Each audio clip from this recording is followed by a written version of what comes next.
ప్రజాస్వామ్యంలో అసెంబ్లీని రాజకీయ కారణాలతో బహిష్కరించిన పార్టీగా ప్రజల్లో చీత్కారాలను ఎదుర్కొంటున్న వైసీపీ తమపై ప్రజాగ్రహం వెలువెత్తే అవకాశాలను గుర్తించినట్లుగా కనిపిస్తుంది. రాజ్యాంగం ప్రకారం ప్రజాప్రతినిధి పని అసెంబ్లీకి హాజరై చట్టాలు చేయడంలో పాలు పంచుకోవడం, తమ నియోజకవర్గ సమస్యలను ప్రస్తావించడం మాత్రమే.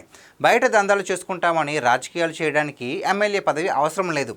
బాధ్యతలు నిర్వహిస్తేనే పదవి ఉంటుంది. ఇప్పటి వరకు వైసీపీలో ఎమ్మెల్యేలుగా ఎవ్వరూ ప్రవర్తించలేదు. ఇది వైపరీత్యం కిందకే వస్తుంది. అందుకే ప్రజలు కూడా వీరి గురించి ఆలోచించాల్సిన పరిస్థితులు పడ్డారు. జగన్మోహన్ రెడ్డి తనకు అనుకూల మీడియాతో సమావేశం పెట్టినా వారు కూడా అసెంబ్లీకి ఎందుకు వెళ్లరని ప్రశ్నిస్తున్నారు.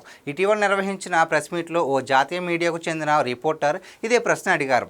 ఇక్కడ ప్రెస్ మీట్లు పెట్టి గంటల తరబడి మాట్లాడే బదులు ఆ చెప్పేదితో అసెంబ్లీకే వెళ్ళి చెప్పొచ్చు కదా అని అడిగితే జగన్ సమాధానం చెప్పడానికి చాలా ఇబ్బంది పడ్డారు.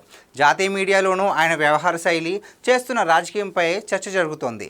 ప్రజాస్వామ్యంపై ఏమాత్రం నమ్మకం లేని ఆయన రాజకీయాలపై విమర్శలు వస్తూనే ఉంటున్నాయి.